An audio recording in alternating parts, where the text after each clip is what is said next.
Hello dear students, welcome to Maths Education. ইতিমধ্যে thumbnail চাই তোমালোকে সকলো নিশ্চয়কৈ গম পাইছা আজিৰ ডিসকাশনৰ বিষয়বস্তুটো হৈছে ক্লাস 10ৰ সাৰ্কেল। এই সাৰ্কেল চেপ্টাৰটোৰ পৰা এইবাৰ মেট্ৰিক বৰ্ষত তোমালোকৰ বাবে 3 মাৰ্কছৰ এটা কোৱেশ্চন আহিব। এতিয়া এই 3 মাৰ্কছৰ কোৱেশ্চনটো কেনেকৈ আহিব পাৰে বা এই সম্পূৰ্ণৰূপে 3 মাৰ্কছ পাবলৈ কেনে ধৰণে আমি লিখিব লাগিব এই গোটেইখিনি কথা ডিসকাস কৰিবৰ বাবে আজিৰ এই সেশনটো। গতিকে ফাৰ্স্ট অফ অল আমি কি কৰিলো আমাৰ কোৱেশ্চনটো এবাৰ চেক কৰিলো। ইতিমধ্যে তোমালোকে স্ক্ৰিনত নিশ্চয়কৈ ধৰিব পাৰিছা আমাৰ থিওৰেম 10.2 উপপাদ্য 10.2 যেটো হেতু আমাৰ আটাইতকৈ ইম্পৰ্টেন্ট কোৱেশ্চন বুলি আমি ক'ব পাৰো। গতিকে কোৱেশ্চনটো আমাক কোৱা হৈছে যে এটা বৃত্তৰ বহি বিন্দুৰ পৰা বৃত্তটোলৈ টনা স্পৰ্শকবোৰৰ দৈৰ্ঘ্য সমান। Tangents drawn from an external point to a circle are equal in length. এটা এই কথাটো প্ৰমাণ কৰিবৰ বাবে এই সত্যটো প্ৰমাণ কৰিবৰ বাবে আমি কি কৰিব লাগিব ফাৰ্স্ট কামটো হৈছে আমাৰ বাবে ফিগাৰ ড্ৰ কৰা। সদায় জিওমেট্ৰিক কোৱেশ্চন বিলাক সলভ কৰিবৰ ক্ষেত্ৰত আমাৰ প্ৰথম কামটো হয় জিওমেট্ৰিক্যাল কথাখিনি আমি ছবিৰ দ্বাৰা প্ৰকাশ কৰা। গতিকে যেহেতু আমি এটা বৃত্তৰ কথা পাতিছো গতিকে পোনপ্ৰথম আমি বৃত্তটো অংকন কৰি লওঁ। গতিকে সদায় ফিগাৰ বিলাক তোমালোকে কোড আঁকিবা ৰাইট সাইডত তোমাৰ বাবে ফিগাৰ বিলাক ড্ৰ কৰিবা। গতিকে এটা বৃত্তৰ কথা যেহেতু আমি পাতি আছো গতিকে বৃত্তটো আমি এনেদৰে ড্ৰ কৰিলো। বৃত্তটো ড্ৰ কৰাৰ পিছত তাৰ কেন্দ্ৰটো হৈছে O, বহি বিন্দু এটা কথা কোৱা হৈছে তাক আমি নাম দিছো P আৰু P ৰ পৰা বৃত্তটোলৈ দুডাল স্পৰ্শকৰ কথা কৈছে এডালৰ নাম দিছো আমি PA আৰু আনডালৰ নাম দিছো PB। স্পৰ্শ বিন্দু কেইটাৰ নাম এফালে ওপৰত দিছো A আৰু আনফালে দিছো B। এতিয়া ঘটনাটো হৈছে যে আমাক কোৱেশ্চনত কোৱা হৈছে যে এই বহি বিন্দুটোৰ পৰা বৃত্তটোলৈ ড্ৰ কৰা স্পৰ্শকবোৰৰ দৈৰ্ঘ্য সমান টেনজেন্ট বিলাকৰ লেন্থ ইকুৱেল বুলি প্ৰুফ কৰিব লাগে। গতিকে P বিন্দুৰ পৰা এটো বৃত্তলৈ টনা এডাল টেনজেন্ট হৈছে PA আৰু আনডাল হৈছে PB। বৰ্তমান আমাৰ কামটো হৈছে এই PA ৰ লগত এই PB সমান বুলি প্ৰমাণ কৰা। এইটো হৈছে আমাৰ কোৱেশ্চনটো। এতিয়া ঘটনাটো হৈছে এই গোটেইখিনি কথা আমি কি কৰিব লাগিব আকৌ বাক্য আকাৰে লিখিব লাগিব। গতিকে বাক্য আকাৰে লিখিবৰ বাবে আমি পুনৰ আগবাঢ়িছো আমাৰ বিশেষ সূত্ৰ। তোমালোকক ইতিমধ্যে কোৱা হৈছে যে জিওমেট্ৰিত যেটো কোৱেশ্চন আমাক দিয়া থাকে হেতু কোৱা হয় সাধাৰণ সূত্ৰ আৰু তাৰ এগেইনষ্টত যিবিলাক জিওমেট্ৰিক্যাল টাৰ্ম বিলাক ব্যৱহাৰ কৰি যাক আমি লিখিম তাক কোৱা হ'ব বিশেষ সূত্ৰ। ইংৰাজীত কোৱা হয় ইয়াক ৰিস্টেটমেন্ট। এতিয়া আমাৰ বাবে হৈছে ধৰো কথাখিনি আমি লিখিম কোনখিনি লিখিম কথা আমাক গোটেই কোৱেশ্চনটো যিখিনি কথা কৈছিলে সেইখিনি কথাই আমি লিখিব লাগিব খালি জিওমেট্ৰিক্যাল নামবিলাক আমি ব্যৱহাৰ কৰিম। ধৰো C of OR বৃত্তৰ বহি বিন্দু P ৰ পৰা A আৰু B স্পৰ্শ বিন্দু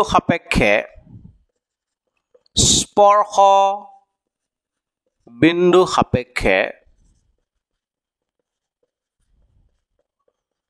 PA, PB আমি তাত আৰু বুলি লিখিছো যেতিয়া ইয়াতো আৰু বুলি লিখিবা PA আৰু PB স্পৰ্শক। Let C of OR be a circle from an external point P. PA and PB are tangents at A and B. এখিলৈকে আমি লিখিলো এটো হৈছে আমাৰ বিশেষ সূত্ৰ। এটা আমি কি প্ৰমাণ কৰিব লাগে লিখিব লাগিব প্ৰমাণ কৰিব লাগে যে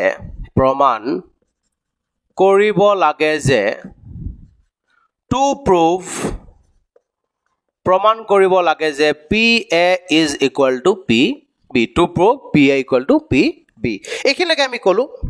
এতিয়া সদায় মনত ৰাখিবা যে বৃত্তৰ স্পৰ্শক সম্বন্ধীয় কথা তোমালোকৰ বাবে যেতিয়া আহিব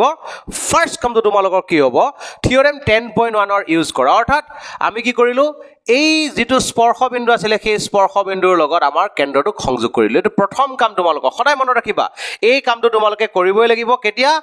যেহেতু তোমালোকে 10.1 থিওৰেমটো সকলোৱে শিকিলা গতিকে 10.1 থিওৰেমটো ইউজ কৰিবৰ বাবে এই কামটো আমি লগত হাতত ল'ব লাগিব।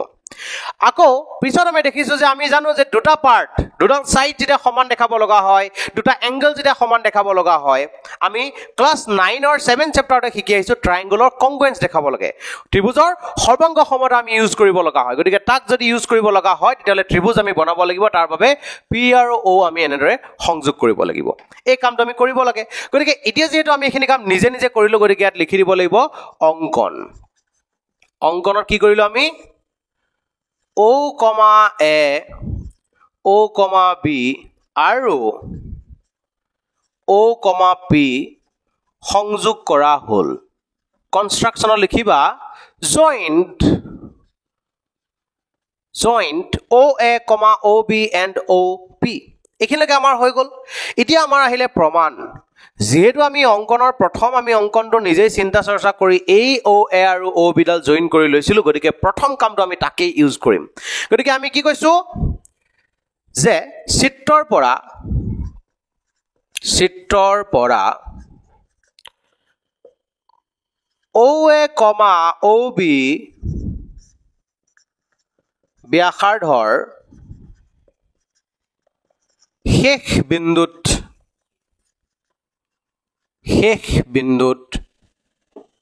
PA, PB স্পৰ্শক from figure at the end point of the radii OA, OB we have PA, PB are tangents সেয়েহে ইয়াত লিখিম সেয়েহে কি ক'ব পৰা হলো আমি OA is perpendicular to PA OB is perpendicular to PB এখিনলৈকে আমি ক'ব পৰা হলো তাৰ পিছত এতিয়া কি কৰিম চোৱা এতিয়া আমাৰ কাম হৈছে এতিয়া ত্ৰিভুজ OAP আৰু ত্ৰিভুজ OBP ৰ দুটা ত্ৰিভুজ আমাৰ বাবে লোৱা হৈছে এই ত্ৰিভুজ দুটাৰ ক্ষেত্ৰত ফাৰ্স্ট কথাটো আমি গম পালো OA is perpendicular to PA OB is perpendicular to PB গতিকে ডাইৰেক্টলি ক'ব পৰা হলো angle OAP is equal to angle OBP আৰু এই দুইটা এংগলৰ মান 90 ডিগ্ৰী কিয়নো ওপৰত আমি গম পাই আহিছো ইহত কিডাল এডালৰ সৈতে আনডাল লম্ব বা perpendicular গতিকে এনেদৰে লিখিব পাৰিলো নেক্সট আমি ক'ব পৰা হৈ আছো আমাৰ বাবে OP সাধাৰণ বাহু OP is common বা OP is the common side orbital দুইটা ত্ৰিভুজৰ বাবে জড়িত হৈ আছে নেক্সট আমি ক'ব পৰা হৈ আছো OA is equal to OB equal to দুয়োডালে বুজাই আছে আমাৰ বৃত্তৰ বাবে ব্যাসাৰ্ধ এটা তোমালোকে এইখিনতে খুব গুৰুত্ব সহকাৰে এবাৰ চাই লোৱা ইয়াতে মই 90 ডিগ্ৰীটো কেনেদৰে লিখিছো আৰু ইয়াতে r টো মই কেনেদৰে লিখিছো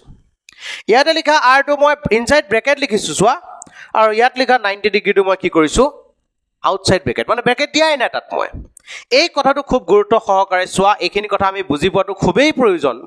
কিয়নো ইয়াত মই কি কৈছো চোৱা এই আমি যেটো কংগ্ৰুৱেন্সি ৰুল এপ্লাই কৰিবলৈ ট্ৰাই কৰি আছো আমি যেটো সৰ্বাংগ সমতাৰ rule apply কৰিবলৈ ট্ৰাই কৰি আছো তাত আমি কি কাৰ ওপৰত ফোকাস কৰিছো RHS কংগ্ৰুৱেন্সি বা খ ক বা বিধি সমকোণ কৰ্ণ বাহু ৰাইট এংগল হাইপোটেনাস সাইড এই কংগ্ৰুৱেন্সি ৰুলটো এপ্লাই কৰিবৰ বাবে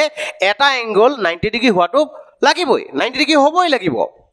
আৰু খদাই মন ৰাখিবা যে 90 ডিগ্ৰী কোন যেটা তোমালোকে দেখা পাবা তেতিয়া তোমালোকে ফাৰ্স্ট ট্ৰাই কৰিবা যে RHS কংগ্ৰুৱেন্সি ৰুলৰ দ্বাৰা কিবা কৰিবলৈ প্ৰুফ কৰিব পাৰি নেকি প্ৰথম চেষ্টাটো কেটো কৰিবা তাৰ পিছতহে বেলেগ কংগ্ৰুৱেন্সি ৰুলৰ কথা ভাবিবা গতিকে ইয়াত মই দেখিছো RHS ৰুলৰ দ্বাৰা যেটো ডাইৰেক্টলি ঘটনাটো ঘটি আছে কৰিব পৰা হৈ আছে গতিকে আমি বৰ বেছি চিন্তা কৰা কোনো প্ৰয়োজন নাই এতিয়া এইখিনি আমি এনেদৰে লিখি ললো এতিয়া লিখি লোৱাৰ পিছত এই 90 ডিগ্ৰীটো আৰু AR টো ব্ৰেকেটৰ বাহিৰত লিখিছো এটা ব্ৰেকেটৰ ভিতৰত লিখিছো এটা ব্ৰেকেটৰ বাহিৰত লিখিছো কাৰণটো হৈছে 90 ডিগ্ৰীটো নহলে এই RHS কংগ্ৰুৱেন্সি ৰুলটো নাখাদিব গতিকে 90 ডিগ্ৰীটো আমাৰ বাবে প্ৰয়োজনীয় বস্তু কিন্তু এই OA লগত OB সমান হ'বৰ বাবে কন্ডিশনটো ব্যৱহাৰ কৰিছো আমি R যাৰ হেল্প লৈ পেলাই কৰিছো যে দুয়োডালে বৃত্তটোৰ ব্যাসাৰ্ধ বুজাই আছে সেইটো কাৰণেহে মই ইয়াত R ব্যৱহাৰ কৰিছো কিবা কাৰণে যদি আমাক কোৱেশ্চনত দিয়া থাকিলে যে OA is equal to OB কোৱেশ্চনতে দিয়া আছে ৰেডিয়াছৰ কথা তাত মতলব নাই বা কৈছে OA, OB দুইডালৰে লেংথ কিমান বলে 10 cm এনে ধৰণে যদি দি দিয়ে তেতিয়ালে আমি কি বুজি আছো যে ৰেডিয়াছ নহলেও ত্ৰিভুজ দুটা ক্ষেত্ৰত যেহেতু দুডাল বাহু সমান তেতিয়াও RHS কংগ্ৰুৱেন্সি খাটি আছে গতিকে RHS কংগ্ৰুৱেন্সিটো ফুলফিল কৰিবৰ বাবে আমি ইয়াত 90 ডিগ্ৰীটো ব্যৱহাৰ কৰিছো কাৰণ 90 ডিগ্ৰী মেথছৰ ভিতৰৰ আমাৰ গোটেই কোৱেশ্চনটো ভিতৰৰ এটা পাৰ্ট আৰু R টো আমাৰ ভিতৰৰ পাৰ্ট নহয় হি আমাক হেল্প কৰিছে R ইয়াত বহিছে as a cause why OA equal to OB এটো কাৰণেহে R বহিছে গতিকে আমি ইয়াত এনেদৰে লিখিব লাগিব এতিয়া ঘটনাটো হৈছে আমি লাষ্ট পাৰ্টটো যদি কৰিব বিচাৰো therefore triangle OAP is congruent to triangle OBP কিয় কাৰণে হল এটো হ ক বা বিধি সমকোণ কৰ্ণ বাহু বা তোমালোকে লিখিবা RHS congruency তো লিখিলো লিখাৰ পিছত আমি কি ক'ব পাৰো দুটা ত্ৰিভুজ যদি সৰ্বাংগ সম হয় তেতিয়া হিয়তৰ অনুৰূপ অংশবিলাক সদায় সমান হয় অৰ্থাৎ PA = হ'বগৈ PB CPCT মানে corresponding parts of congruent triangle দুয়োটা মিডিয়াম আছামিজ মিডিয়াম আৰু ইংৰাজী মাধ্যম দুয়োটাই এটো তোমালোকে কি কৰিবা সম্পূৰ্ণৰূপে CPCT বুলি তেনেদৰে লিখিবা গতিকে এইটোৱে তোমালোকৰ এটা কোৱেশ্চন খুবেই এটা ইম্পৰ্টেন্ট কোৱেশ্চন তোমালোকৰ বাবে সলভ কৰিলো তোমালোকৰ যথেষ্ট সংখ্যকে এইটো কোৱেশ্চন সলভ কৰিব জানা কাৰণ এইটো বৰ সহজ এটা থিওৰেম কিন্তু ভালদৰে কেনেদৰে লিখিব লাগে হেতুৱে তোমালোকক দেখাবলৈ ট্ৰাই কৰিলো গতিকে আজিলৈ মানে ধন্যবাদ